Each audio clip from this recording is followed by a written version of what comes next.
হামিদা বেগম ছোটবেলায় তার ইচ্ছা ছিল পড়াশোনা করার। বাবার আর্থিক সঙ্গতি না থাকার কারণে তার হয়ে ওঠেনি। স্বামীর ঘরেও অভাব পিছু ছাড়েনি। সংসারে 5 ছেলে মেয়ে। 53 বছর বয়সী হামিদার স্বামীও মারা গেছেন। সংসার সামলানোর পাশাপাশি ফল বিক্রির ব্যবসা করেন তিনি। প্রতিদিন সকালে সংসারের নানা কাজ সারেন। এরপর তিনি চলে যান আড়তে। সেখান থেকে ফল কিনে বাড়ি ফেরেন। দুপুরের খাবার খেয়ে সেই ফল এলাকায় বিক্রি করেন। তবে ফল বিক্রিতে হিসাব রাখতে সমস্যা হচ্ছিল। পরিচিত অনেকে বাকিতে ফল নিত। তিনি সব মনে রাখতে পারতেন না। হিসাবেও অনেক সময় গড়মিল হতো। মোবাইল ফোন জরুরি হলেও তিনি অক্ষর না চেনার কারণে ব্যবহার করতে পারতেন না। চলতে ফিরতে এ ধরনের নানা সমস্যায় বিব্রত হতেন শিক্ষার আলোবঞ্চিত হামিদা। এখন তার এসব সমস্যা আর নেই বললেই চলে। বিনামূল্যের বয়স্ক শিক্ষা কেন্দ্র হামিদাকে শিক্ষার আলোয় উজ্জ্বল করে তুলেছে।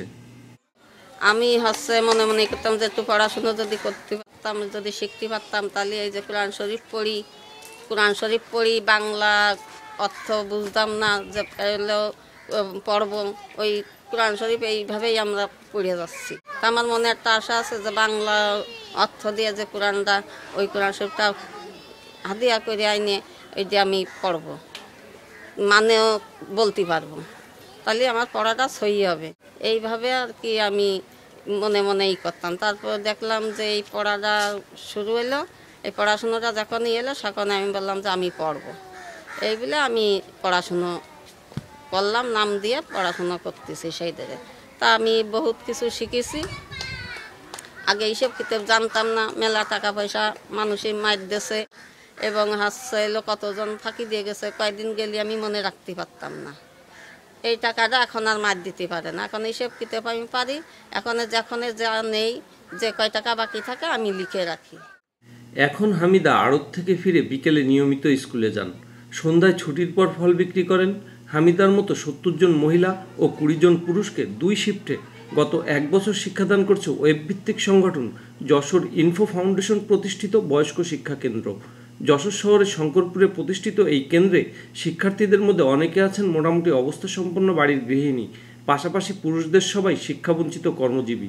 এখানে 6 জন স্বেচ্ছাসেবক শিক্ষকের দায়িত্ব পালন করছেন। তাদের মধ্যে 4 জন মেয়ে, 2 জন ছেলে। এরা সকলেই বিভিন্ন কলেজের শিক্ষার্থী এবং ওই সংগঠনের সদস্য।